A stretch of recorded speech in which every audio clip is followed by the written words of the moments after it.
আজকে আমি বেরিয়েছি মহিদনগর মুন্ডা বস্তিতে যাব। রাস্তায় ওই সামনে করলা নদী দেখা যাচ্ছে।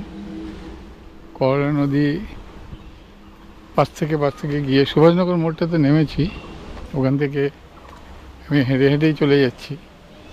এই সকালবেলায় সবুজের মধ্যে দিয়ে হাঁটতে আমার ভীষণ ভালো লাগে। মুন্ডা বস্তি একদম শেষ প্রান্তে যাব। এখানে ছেলেমেয়েরা ঘুম থেকে উঠেছে, এখন ঠিক 9:45 বাজে। রাস্তায় এখন কম লোকজন দেখা যাচ্ছে। এটা অ্যাকচুয়ালি মুন্ডা বস্তির মোড়। সবে কদিন হলো ভোট হয়ে গেছে। ভোটে যুগপথ, বিজেপির পতাকা, তৃণমূলের পতাকা দেখা যাচ্ছে। হয়তো সবাই মিলিয়ে মিশিয়ে এখানে ভোট করে, অর্থাৎ যার যা ইচ্ছে হয় সেই ইচ্ছে মতো তারা ভোট দেয়, সেখানে কোনো সমস্যা নেই। যাই হোক,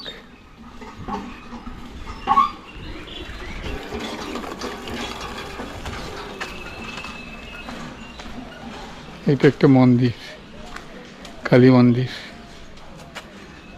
এখন বন্ধ আছে, কালটা করে ছবিটা দেখা যাচ্ছে মূর্তি। দৈনন্দিন পুজো হয়। একটা বিবেকানন্দের ছবি দেখা যাচ্ছে। সকালবেলা ছেলেমেয়েরা বাইরে বেরিয়ে পড়েছে। এখানে বোধ হয়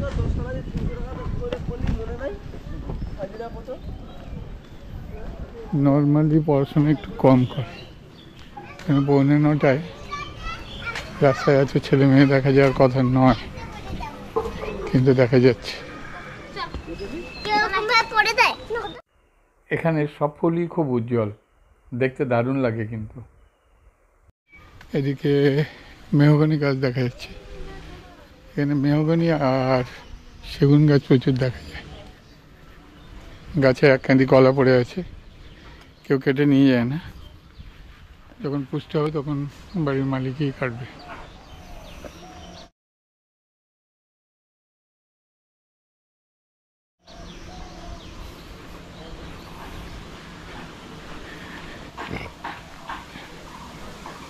এখানে বেশিরভাগ বাড়ি তো টিনের।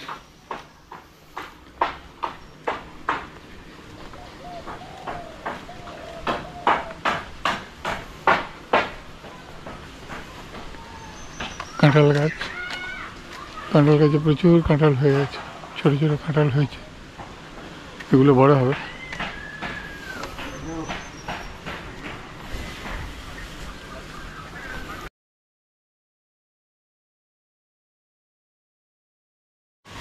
এখানে গাছে গাছে প্রচুর ফুল ফুটে গেছে।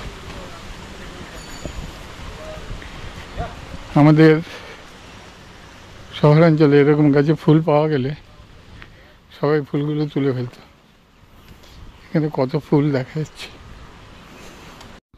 এখানে কেউ সেগুন গাছ লাগিয়ে রেখেছে, ভবিষ্যৎ প্রজন্মের কাজে লাগবে। এটা সরকারি নয়, এটা প্রাইভেট জমি। আর এইদিকে চা বাগান। এখানে সবাই চা বাগানের প্রতি আকৃষ্ট। কারোর যদি 5-10 কাঠাও জায়গা থাকে, সে চা গাছ লাগিয়ে দেয়। চা গাছ থেকে চা পাতা হলে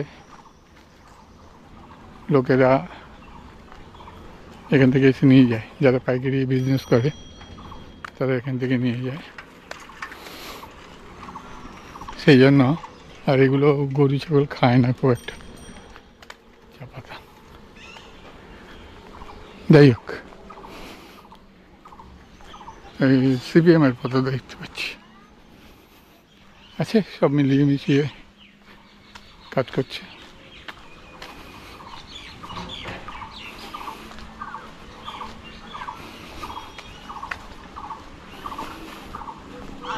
জলপাইগুড়ি জেলার শিকারপুর অরণ্যের মারিঙ্গাঝোড়া থেকে উৎপত্তি হয়েছে করলা নদী।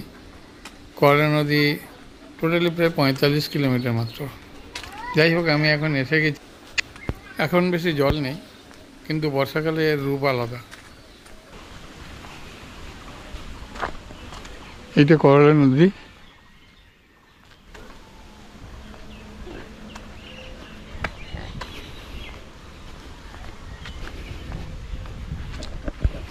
এটা করলা নদী চলেছে। করলা নদীর উল্টো দিকে চা বাগান। এবছর চা বাগান খুব ভালো হয়েছে বলে মনে হচ্ছে না।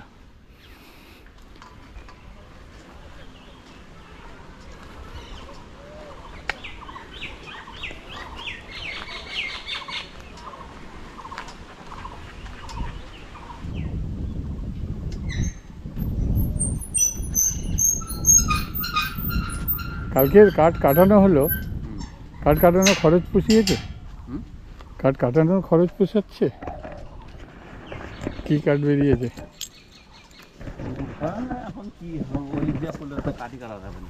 না, একটা তো করতে হবে। আমি যদি বাড়িতে খড়ি তৈরি করতাম কি অবস্থা হতো। হ্যাঁ জানি। সেটার থেকে কাটিয়ে এনে যদি একটু লাভ না হলো তাহলে কষ্ট করে কাটাতে নিয়ে যাওয়া আছে কি দরকার।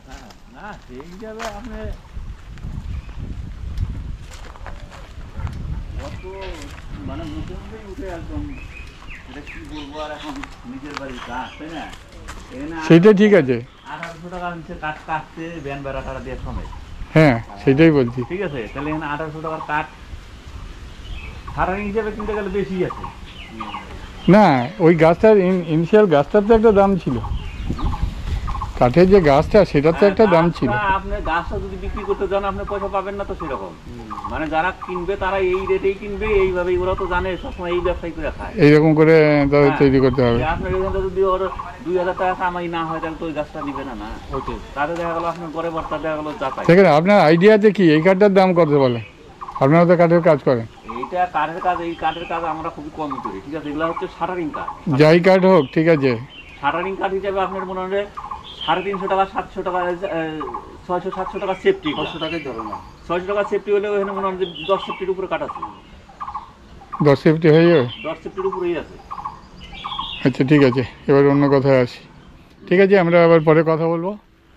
আমরা প্রাণেশবাবু বলেন যে আমাদের এখানকার কাঠের মিস্ত্রি, শাটারিং এটসেট্রা এই সমস্ত করতে পারবেন। তা ওনার সাথে আমি একটু কথা বলতে চেয়েছি, পরে আবার কথা বলছি।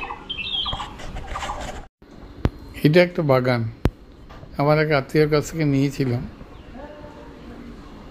এখানে এসে মাঝে মাঝে বিশ্রাম নেওয়ার জন্য একটা ছোট ঘর তৈরি করছি।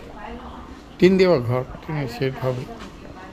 তো সেই টিনের শেডের ঘরে পুরো ভিডিও একটা আমি আপনাদেরকে দেখাবো পরে, কিন্তু এখন তৈরি হচ্ছে। ঘর তৈরি হয়ে গেলে পরে আমি ভিডিওটা আপলোড করব। যাই হোক, এটা একটা গাছ পালা নিয়ে বাগান। এখানে সেগুন গাছ আছে, মেহগনি গাছ আছে, তেজপাতা গাছ আছে অনেকগুলো। তো এই জঙ্গল বা বনানীর পরিবেশটা আমি নষ্ট করতে চাই না, এই জন্য আমি খুব বেশি করছি না। এখন ছোটো মতো একটা শেড করছি। এদিকে এটা তেজপাতা বাগান। এই তেজপাতা বাগানে অনেক কাজ করার আছে। এই ঘরটা তৈরি করতে গিয়ে তেজপাতা বাগানে কিছু কাজ করা হয়নি এখনো। যাই হোক, বাগানটার পরিচর্যা এভাবে করতে হবে। বাগানের দিকে নজর না রাখলে গাছেরাও আবার মন খারাপ করবে।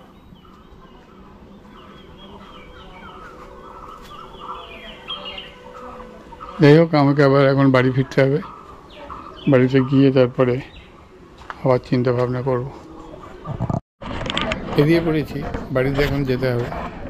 ফেরার পথে প্রেসিস আমাকে সঙ্গে করে নিয়ে যাবে। সামনের মোড়টাতে একদল কথাবার্তা বলছি। আর 10 মিনিট গেলে হাইওয়ে পর্যন্ত আমি হেঁটে যাব। ওখান থেকে প্রেসিসের গাড়িতে উঠব।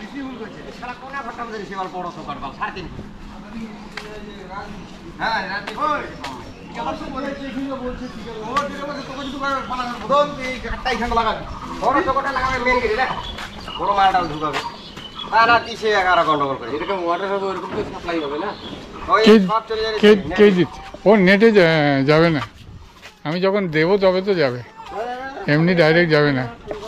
ভোট কিরম হয়েছে তোমাদের এখানে? ফাইন মানেটা কি? মারামারি করেছো? মারামারি হয় নাকি এই বুথে?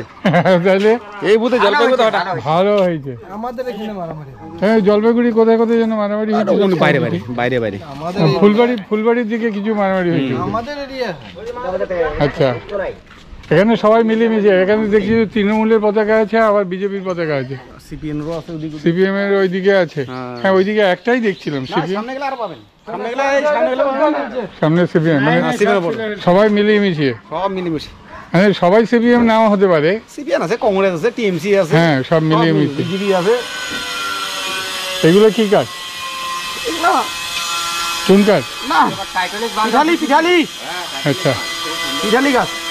এখানে কাজ কি এমনি ফার্নিচার হয় না? না না, আরে গোল গোল ফলগুলো হয় না ওই রাস্তা। হ্যাঁ হ্যাঁ, ওই রাস্তা।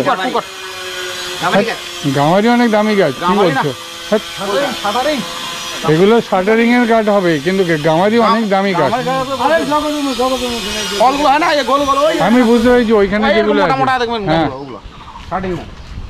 এগুলো শাটারিং এর জন্য মূলত ইয়ে করা হয়, কিন্তু গামারি কিন্তু অনেক দামি কাঠ। গামারিতে প্রচুর ফার্নিচার হয়। শুধু আমাকে ফোন করছে বোধহয়। উত্তরবঙ্গের সমস্ত জেলাতেই গ্রামাঞ্চলে বেশ কিছু গাছপালা দেখা যায়, যে জন্য পরিবেশ যথেষ্ট ভালো। অপেক্ষাকৃত তাপমাত্রা কম থাকে, আর অক্সিজেনের পরিমাণও অনেক বেশি থাকে। সুন্দর সুন্দর ভুট্টা ক্ষেত হয়েছে, গাছগুলো খুব সুন্দর হয়েছে। এখানে গোটা মাঠ জুড়ে চাষ হয়েছে।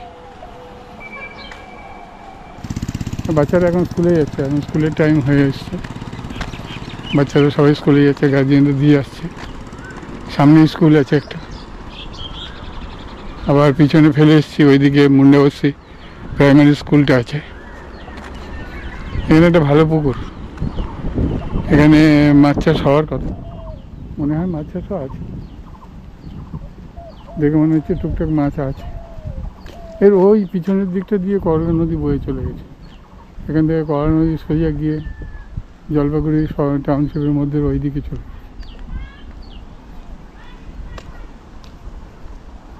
এখানে এই ছোটো ছোটো বাড়ি, সবাই আছে, ছোট দোকান, গ্রামের দোকান। লোকজন লোকের কিছু দরকার পড়লে এখান থেকে কিনে নিয়ে চলে যায়।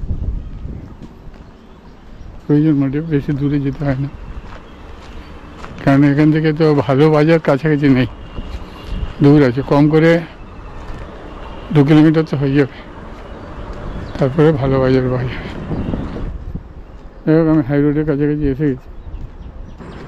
গ্রামের পর গ্রাম, মাঠ, বিরাট একটা মাঠ। এটার নাম সুভাষনগর মাঠের অন্তর্ভুক্ত মনে হয়। বিরাট একটা মাঠ, খেলার মাঠ। বল খেলা হয় বলে এই মুহূর্তে মনে হচ্ছে না, মাঠ হিসাবে আছে।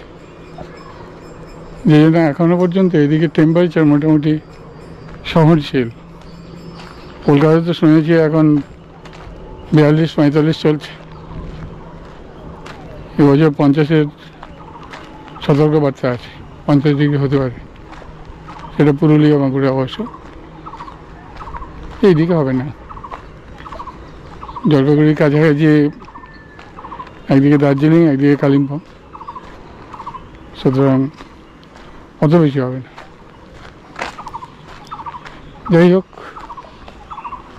ও এইদিকে অনেকদিন পরে একটা শিরীষ গাছ দেখলাম। শিরীষ গাছ ফুল ফুটেছে। এটা একটা বড় পেয়ারা গাছ, পেয়ারা গাছেরও যথেষ্ট ফুল ফুটেছে। পেয়ারা গাছে ফুল আছে অনেক।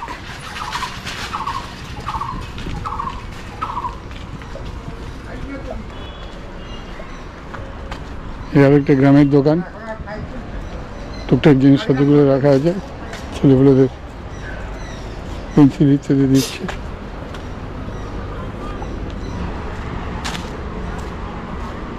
একই স্কুল থেকে ফিরছে না স্কুলে যাচ্ছে? স্কুলে যাবে? কত দূরে স্কুল? কি নাম তোমার? নাম কি? হ্যাঁ, আচ্ছা, তুমি স্কুলে যাচ্ছ? আচ্ছা, স্কুলে যেতে ভয় লাগে না? ভয় লাগে না? ভালো, আন্টিরা ভালো? আচ্ছা ঠিক আছে, যাও স্কুলে যাও। আমার সঙ্গে যাবে?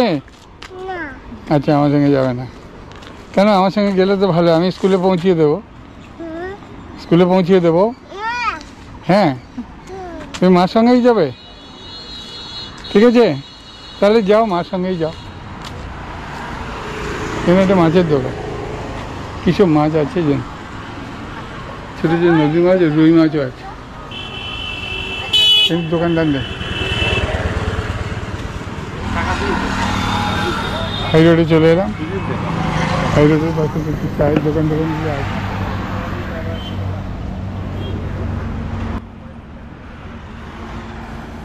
NH-31D। এখন গাড়িগুলো কলকাতা শিলিগুড়ির দিক থেকে আসছে, চলে যাচ্ছে জলপাইগুড়ি, ময়নাগুড়ি, ওই সমস্ত দিকে। আমি এখান থেকে অবশ্য শিলিগুড়ির দিকে ফিরে চলে যাব। আমার গাড়ি এখনও দেখছি না, আসলে ওই দিকে যাব, ওই দিক থেকে গিয়ে শিলিগুড়িতে যাব।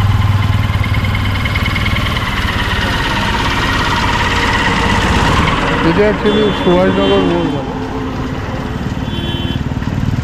কিছুটা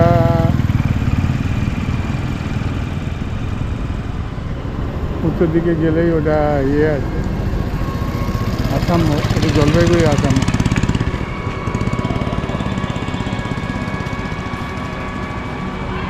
আমি রাস্তার ওই দিকে যাব, ওই দিকে গিয়ে আমি তারপর আমার গাড়ি আসবে তখন। এখানে অনেকগুলো দোকান হয়েছে, সুভাষনগর মোড়, এখানে লটারির দোকান আছে দেখছি, চায়ের দোকান,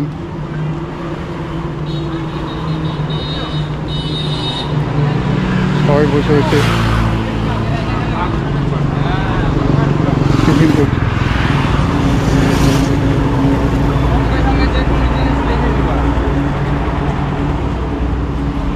এইখানে আবার একটা লটারির দোকান, লটারির টিকিটের দোকান। এখানে লটারির টিকিট বিক্রি হয়, কিছু মিছু তো হয়, কিছু মিছু তো নিশ্চয়ই হয়, নাহলে বসে সেটা বলিনি, মানে ভালো বিক্রি হচ্ছে কিনা। ভালো বিক্রি হয় না, ভালো নয়, আগে বিক্রি হয়েছে, এখন অত বিক্রি হয় না। সারাদিনে 100 টাকা 150 টাকা ইনকাম হয় না। 100-150 টাকা সারাদিনে, 100-150 টাকা ইনকাম হয়। আর যদি এর থেকে কোনো একটা টিকিট পড়ে যায় তাহলে একটু লাভ। এখন তো বিক্রি নাই না, 45,000 90,000 উঠার পরে বিক্রি বাট্টা বন্ধ হয়ে গেছে। আগে 400-500 টাকা হইতো, এখন 150 টাকাই হয় সারাদিন। তোমরা টিকিট কাটো, লটারির টিকিট কাটো? না করলে পরে টিকিট পরে মাঝে মাঝে পড়েছে। এরকম করে এখন মাসকে মাস ধরে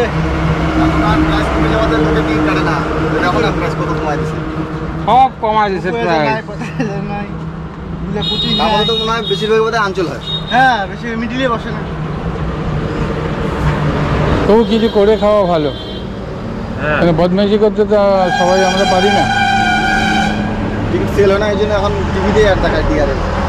হ্যাঁ, চাল সিদ্ধ করে ভাত খাও তাও তো ঠিক আছে, রেশনের চাল খায় বাচ্চা থাকো তাও ঠিক আছে, বদমাশি করা ঠিক আছে। ঠিক আছে, অ্যাকচুয়ালি বদমাইশি করতে লাভ হয়নি। এই যে আমরা টিভিতে সবসময় খবর টবর শুনতে পাচ্ছি, কিছু বদমাইশি কিছুদিন চলতে পারে, তারপরে আবার দেখা গেল ওটা খুব খারাপ অবস্থা পৌঁছে। মানে চুরি করা মহাবিদ্যা, যদি না পড়ে ধরা, একটু ধরা পড়ে গেলে। এখানে চুরি চামারি আর না না, আমি সেটা বলছি না, আমি তার থেকে নিজে পরিশ্রম করলাম, নিজের মতো করে যা হলো তাই করলাম। আচ্ছা করো, ভালো। আর এটা কবে পার হবে? এইটা তুমি তুমি যদি দেখতে ইচ্ছুক হয়, আমি আজকে দিয়ে দিতে পারি, আর পারলে আজকে করে দেবো। তুমি ইউটিউব দেখো? ময়নাগুড়ি যাবা? দেখি তো। ইউটিউব দেখো? আচ্ছা ঠিক আছে, দেখে নিই। ততক্ষণে তুমি ময়নাগুড়ি চলে যাবা।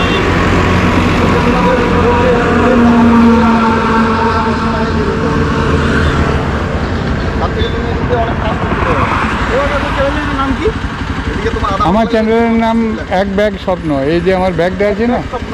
হ্যাঁ, এই ব্যাগের মধ্যে আমার স্বপ্ন থাকে, এইটা এর মধ্যে সব ধরা থাকে। রাস্তার পাশে সবার সাথে বসে মাটির ভাঁড়ে চা খাওয়ার আনন্দই আলাদা। লোকজন যদি একটু বাড়ে যাবে, তাহলে এখানে একটু ইনকাম হবে, কিছু কিছু করে খাওয়া দরকার। ঠিক আছে। ডাক্তার এখন 500 500 টাকার উপরে।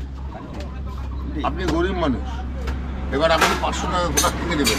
না, আপনি প্রথমে বললেন যে এখন পয়সা লোকের হাতে বেশি হয়েছে। আমি সেই প্রসঙ্গে বললাম, যদি সত্যি পয়সা লোকের হাতে বেশি হয় তাহলে তো ভালো কথা, কিন্তু আমার বক্তব্য এইরকমই, সবার হাতে পয়সা নেই, আমার কাছে নেই। গরিবের হাতে পয়সা নেই। হ্যাঁ, এক দলের কাছে প্রচুর পয়সা আছে, তারা যেসব করতেছে বা কি আরেক দলের কাছে পয়সাটা নাই। নাই। আরে একটা বাড়িতে 1.5 লাখ টাকা 2 লাখ টাকা মায়না ঢোকে, ওর খরচা আছে, মাস খরচা কম তো আপনি আমাকে। আর আমাদের মধ্যে এইসব লোক 500 টাকা হাজিরা কামাতে পারি না সারাদিন, উল্টা বাকি বকেয়া হ্যান ত্যান লস। তাহলে মহাজনদের ব্যাপার। এখন ওইটাই হয়েছে, একটা শ্রেণীর হাতে প্রচুর পয়সা চলে গেছে, আরেকটা বাস্তব শ্রেণীর কাছে কথা। পয়সা কম হয়ে গেছে। একদম বাস্তব কথা। আর আমার যে দিদি আছে, এ মানুষ ভালো, কিন্তু চামচাগুলোই ঠিক না। কম চুরি চুমারি ধরা পড়লো, আরে ও তো বলে যাচ্ছে যে এটা করে দিস, এরা এসে অর্ধেক পয়সা নিয়ে নিজেদের পকেটে। এটা বোঝার ব্যাপার আছে। শোনেন, এই বাংলাকে রাখা বড় মুশকিল আছে, এটা খারাপ পায়ের নাম। আপনার নাম কি বলবেন? নন্দন মহন্ত, আধার কার্ডের নাম নন্দন মহন্ত। নন্দন মহন্ত, এখানেই বাড়ি? আমার এই নিউটন পাড়া, জলপাইগুড়ি। আমি তাকো ওই সৈকত ফৈকত আমার সামনে কত বড় কৃষ্ণ প্রধান, আচ্ছা, কাকা বলে ডাকবে, কাকু। ঠিক ঠিক আছে, আমি পরিবর্তন দেখছি। আপনার সঙ্গে একদিন এসে গল্প করব। করেন সেটা তাই। না, গল্প করব কারণ আছে, কারণ আমি তো এই ব্যাপারগুলোই তুলে ধরি। আজকে আমার গাড়ি এসে গেছে বলে আমি বেরিয়ে যাচ্ছি, আর ওনাদের সঙ্গেও ভালো করে গল্প করবো। ভালো গল্প হলো না, একটাই ছোটো জিনিস জিজ্ঞেস করতে পারি, সেটা হলো যে আপনারা এই যে দোকান করেন, এতে মোটামুটি সংসার চলে যায়? ও সেরকম চলে না, দুটা লোক থাকি, হ্যাঁ। হয় না ওরকম। বলেন। এই মোটামুটি হয়, ওই সারাদিন মানে ধরেন 200 250 300 এরকম হচ্ছে দুটা লোক। আচ্ছা। কিন্তু তাতে তো আর সংসার চলে না। কি করে না, চলবে? এমনি সংসারে তার আর মধ্যে হচ্ছে কারা আছে? দুটাগুলো জায়গায় দোকান, ফুটপাতের দোকান, দুটা লোক এসে বসার জায়গা ঠিক দিতে পারি না। কি করে দিবা?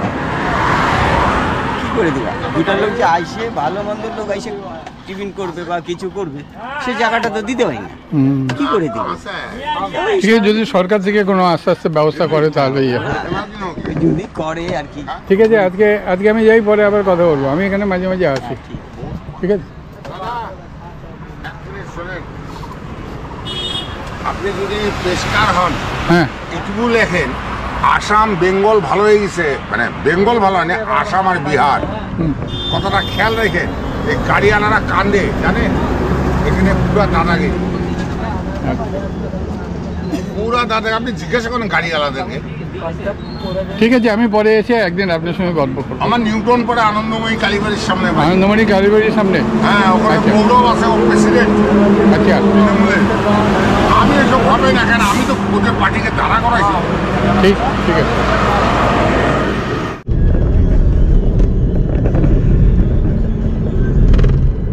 জলপাইগুড়ি থেকে শিলিগুড়ির দিক পর্যন্ত অনেকটা দূর পর্যন্ত রাস্তা খুব ভালো, কারণ রাস্তার এই পাশে ইয়েগুলো, গাছগুলো ফরেস্ট ডিপার্টমেন্ট মেনটেন করে মোটামুটি।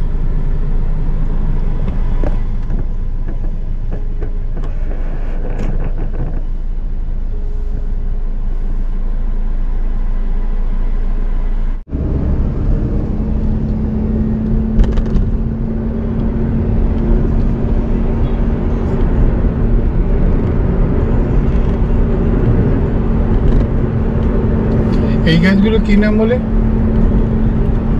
করবী ফুল একটা আছে, আরেকটা যেটা লাল লাল, ওর একটা সাদা একদম দেখছিলাম। ওলিয়েন্ডার, ওলিয়েন্ডারের 3টে ভ্যারাইটি আছে, ইয়েলো, পিঙ্ক আর হোয়াইট।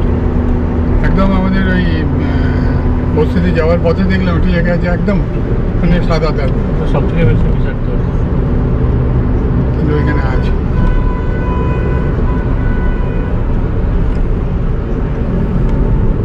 ওলিয়েন্ডার কি ইনডাইরেক্টলি মানে এমনি থেকে খারাপ কিছু করে? বীজগুলো খেলে মরে যাবে, হ্যাঁ, বীজগুলো খেলে মরে যাবে, সেটা তো অন্য জিনিস।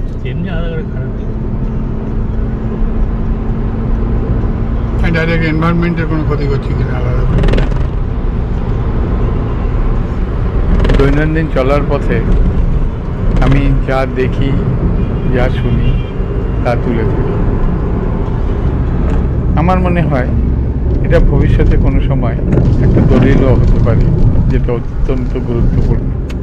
তবে আমার এখানে অন্যান্য বক্তা যাদেরকে আমি দেখাই, তারা যা কথা ইত্যাদি বলেন তা কিন্তু একান্ত তাদের নিজস্ব। সে নিয়ে কোনো বিতর্কিত জায়গা থাকলে সে দায়ভার একান্তভাবে তাদেরই। কেননা আমি কখনোই কাউকে কোনো কিছু বিশেষভাবে বলার জন্য উৎসাহিত করি না। এ থেকে যে যেমনভাবে বিষয়টাকে নিতে পারেন তারা নিতে পারেন, কিন্তু কোনো বিতর্কিত জায়গায় দায়ভার আমার নিজস্ব নয়। যাই হোক, আমরা চলি আবার পথের সৌন্দর্য উপভোগ। গাড়ি চালানোর হাতটা বেশ ভালো, কিন্তু ওর ওই সুযোগ পেলেই 100-120 কিলোমিটার বেগে চলা প্রবণতাটা আমার একদম পছন্দ নয়। আর একটু সাবধানে চলাই উচিত। একের পর এক গাড়ি ওভারটেক করে চলে যায়, বাড়িতে ফেরার কোনো তাড়া নেই, তবুও এই স্পিডেই চলার চেষ্টা করে। 100, 110, 120।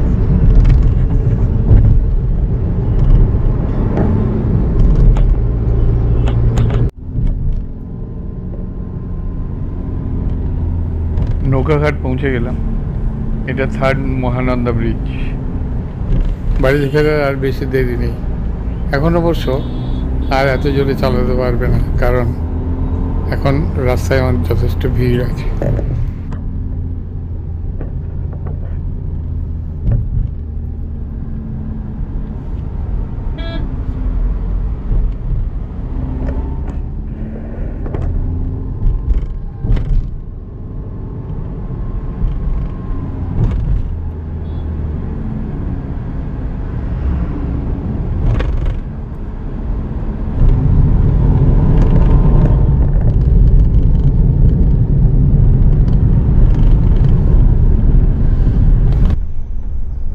বাম দিকে উচ্চধারা টাউনশিপ। একসময় এখানে আমরা দাম করেছিলাম, তখন 18 লাখ টাকা কাঠা ছিল।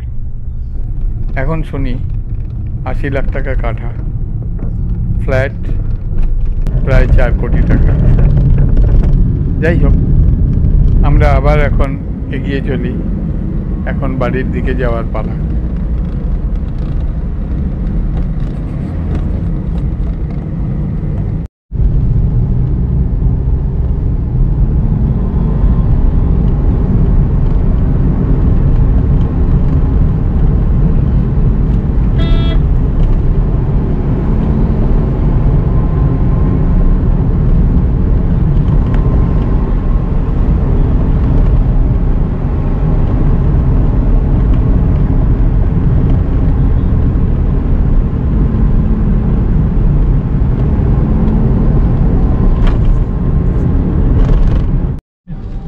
সিগন্যাল লেখাই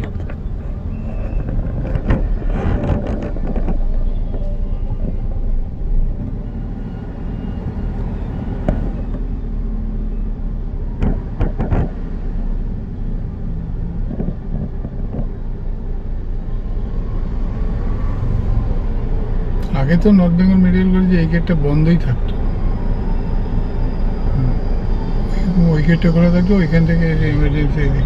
অবশ্যই এমার্জেন্সি এত পিছন দিকে তখন গাড়ি হিসাবে আর কি। এটাও খোলা থাকতো, এটা কম হতো কারণ এই রাস্তাটাই তো ছিল না।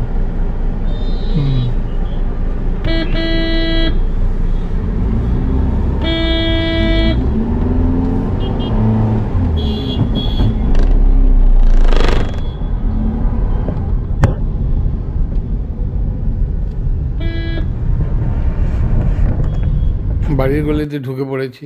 এখানেও গাছপালার প্রাচুর্য আছে, এই রাস্তাতেও যেতে ভালো লাগে। যাই হোক, ভিডিওটা ভালো লাগলে শেয়ার করবেন, আর যদি কোথাও কোনো কিছু অল্টারেশনের প্রশ্ন থাকে তাহলে অবশ্যই কমেন্ট করে আমাকে জানাবেন। আর এখনও যদি সাবস্ক্রাইব না করে থাকেন তাহলে আমার চ্যানেলকে সাবস্ক্রাইব করে দেওয়ার জন্য অনুরোধ রইল। আজ এই পর্যন্তই।